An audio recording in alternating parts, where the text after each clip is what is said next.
Hey friends, welcome back to She's at It Again. My name is Tanya, and today we are making a loaded baked potato pizza, and I think you're gonna like this. Now for those of you who like pizza okay, but you're just tired of the red sauce, welcome to the new world of guess what you can use for a pizza sauce. So I'm gonna show you that later. For right now, you just saw earlier that I cooked these 3 potatoes just in boiling water, no salt, no anything, just boiled them. So we are gonna toss these in some butter. I set this metal bowl on top of this pan once I drained the water off, so the residual heat melted this butter for me. It's about a tablespoon of butter. I just sliced it real thin so it would melt faster. I have garlic powder. We're gonna add a little bit of that to it. Just a little less than 1/4 of a teaspoon. Or maybe a little more.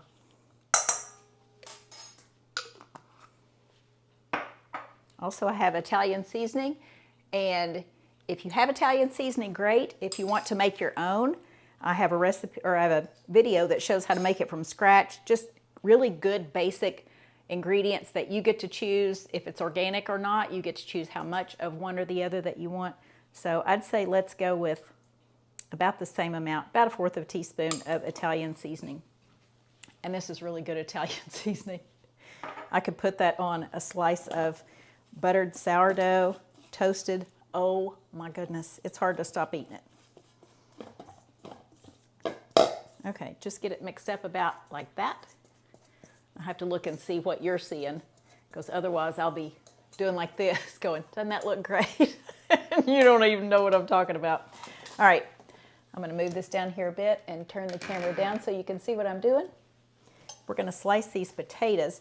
Now, if there's a spot, like there's a questionable spot on the bottom of this one, now's the time you just cut it off. Don't do it before you cook it because there's really no need to. We're going to cut these about, I'll show you the thickness I'm going with these. Try to get them as consistently sliced as you can, but really it's not that big of a deal. Okay, this is about how thick I have them. I think that's about 1/4 of an inch, but I could be wrong. Gently lay your slices down in your butter. You saw me take that paring knife and just push it down into the potato, and when it slides out without picking the potato up, it's done. Now, I could slice these like this, and as you could tell, they would be smaller slices, or I could do bigger slices like this, and it's just up to you, depending on how you want to arrange them on your pizza. I'm going to go for the bigger slices. Not thicker slices, but just bigger in circumference. Any little spots that have like a cut or something like that, you could just pick these off with your fingernail at this point. They're super easy to deal with. Sometimes you just don't see the discoloration in a potato until you open it up. So I got that off, and it's ready to go.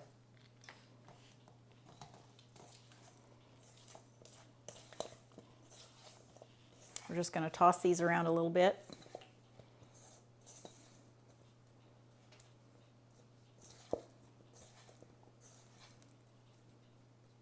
Just gives it that extra flavor boost instead of biting into just what tastes like just a plain potato, and it would be. Okay, those are coated pretty well. I'm going to set those aside.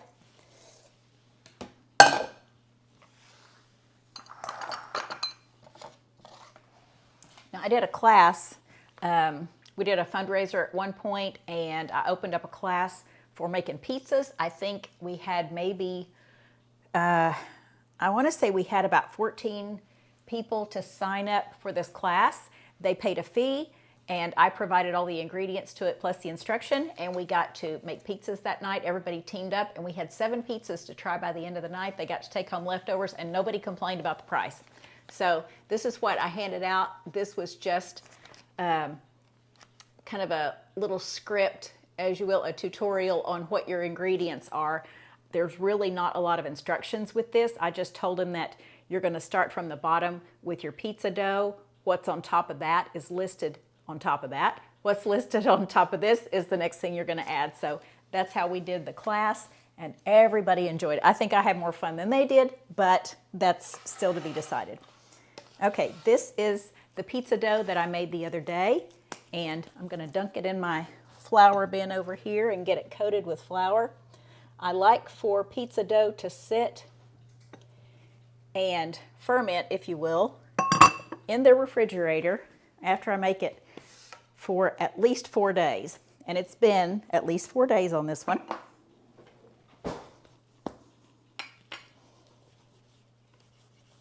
And it's just easier to work. It has a better flavor. It has a better texture. It has a good workability.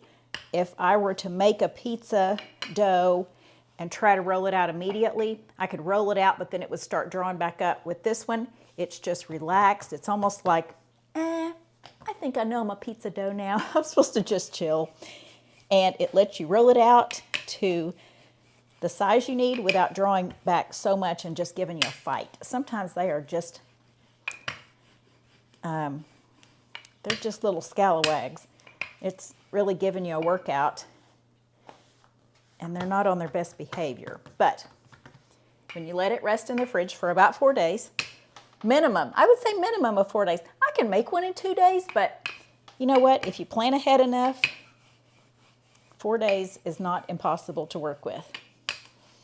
And if you're like me, we make enough pizzas around here to where I pretty much always have a pizza dough waiting in the fridge.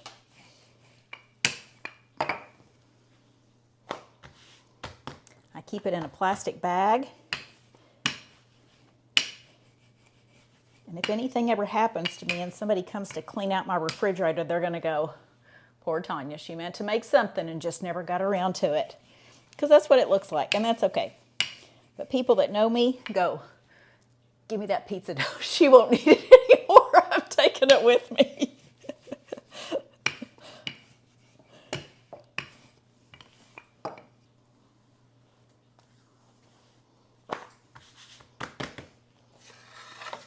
All right, we're going to take our towel, and I know it looks dirty, it's really not. This is the short side that I have in my hand. I'm going to put it at the top of my pizza peel, and the length of it hangs down like that. I've shown you this several times. I just don't want somebody to be lost and go, what is she even doing? Let me turn this down so you can see more what I'm doing. So I've got the pizza peel like this. Here's the excess towel. Got it hanging behind it.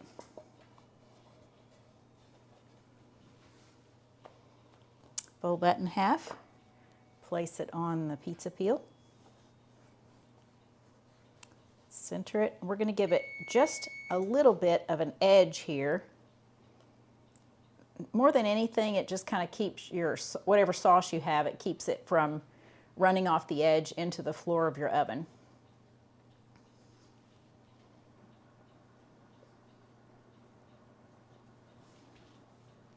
I would be like one of those, I don't know if it's an infomercial or where I've seen it, but I remember at one point in my life hearing someone on television say, you won't see this anywhere else. So the way I put this in the oven, the way I'm showing you this and putting it in the oven, I've never seen this done anywhere else. I probably dreamed this up just like I do on other things. It's really weird, but I will say it's a gift, and I'm grateful for it, but somehow I figured out the way to get it in the oven without having to use cornmeal and having cornmeal all over in the bottom of my oven. That just was not very appealing to me. All right, let me get this put back up. Next thing we're going to do is add our sauce, and this is our sauce. It's sour cream. You're going to put about 1/4 cup of sour cream.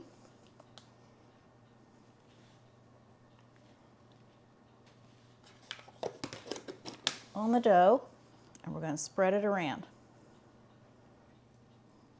No seasonings needed on this, except for just sour cream.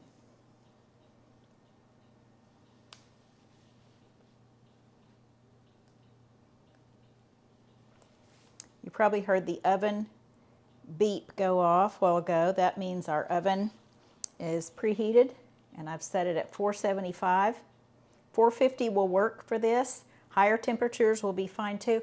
I saw an oven the other day, guys, at a store in town, and it gets up to like 1,800 degrees. No, I'm sorry, not 18. That would be crazy. It gets up to like, no, it was 750. That's what it was. I don't know why. I think it was $1,800. But the oven gets super hot, and it's considered a pizza oven. And my husband actually stood there looking at it, and he said, just out of the blue, I didn't even say, man, I'd like to have one of those. He just said, I don't know where we'd put that. He knew what I was thinking. And I said, we don't have any room for another oven in our house. I'm not putting it out in the sunroom and taking up room out there, and I'm not going to put it out. I'm not going to spend $1,800 on an oven and put it outside. That would be silly. And because we don't have a fancy house at all. And he goes, that's pretty cool, but why is it a pizza oven? I said, because ovens don't normally get 750 degrees. They get up to about 500, and that's as hot as it'll go. And he said, oh, I didn't know. But the hotter the oven, I guess supposedly the better your pizza. I don't know, but ours turned out great, so I'm not complaining. All right, next thing we're going to do is put on mozzarella and cheddar, because most people like cheddar cheese on their loaded baked potato. So we're going to do about half mozzarella. So not near as much mozzarella as we normally put on a pizza, but we want some stringiness to it, so we want the mozzarella.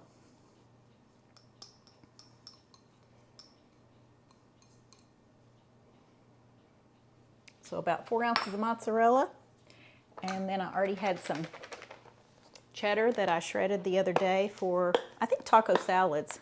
That's what I shredded this for. So we have some of that left.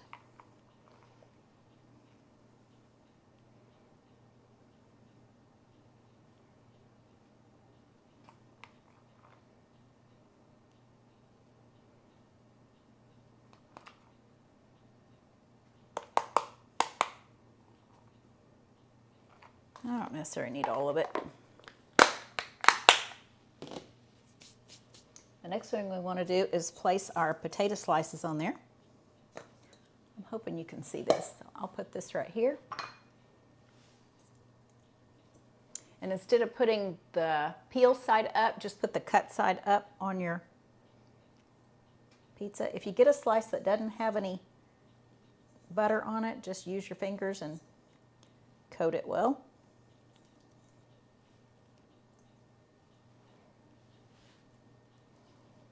I used about 3, I wouldn't necessarily say they were super small potatoes, but they weren't large potatoes, so we'll just call them medium size. That Italian seasoning smells so good. I want to get as much of that on there as I can. And the last 2 things we want to put on there are green onions. And I got these the other day and just chopped them up. And I'm going to save the root part of them and go plunk them in a flower pot outside or somewhere outside that has good soil that's not treated with any kind of pesticides or anything like that. So not herbicides or pesticides, so it won't be going in the lawn. And they will continue to grow green onions for about a couple of years.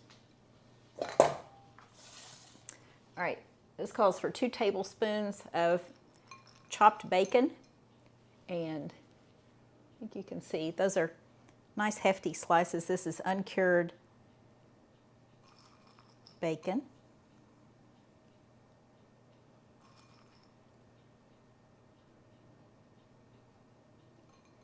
If there's anything else you like on your baked potato, now would be the time to put it on there. If you want jalapeno slices on there, this is about all we eat on our loaded baked potatoes, but if you have something neat that you like putting on there, let us know what it is. We might want to try that too. But you can put it on your baked potato before you bake it. Or your baked potato pizza. Okay, we're going to pop this in the oven. Okay, so you see how this is. It's on the towel. Here's the towel. I'm grabbing this with the other hand. Our oven's preheated. And my pizza stone is on the floor of the oven.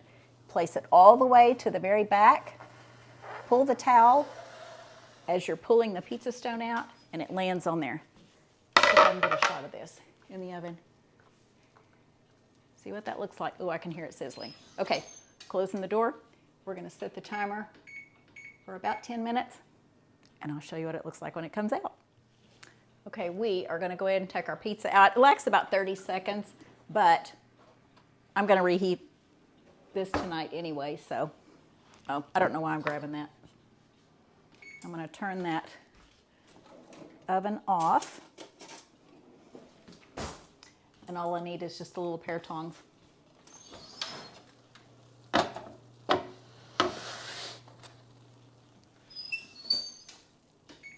And you saw how easily it slides up on there. This is what our pizza looks like. I'll give you another look at it in a minute. That smells so good. I think I smell garlic more than I smell anything. So anything that smells like garlic, it's something I'm going to be interested in. Okay, recipe is in the description as always. Hope you give this a try. We look forward to sharing something again with you real soon. And I'm going to let this cool off. I'm going to reheat it for dinner tonight because I've got things to do this afternoon, but dinner's ready. So see ya.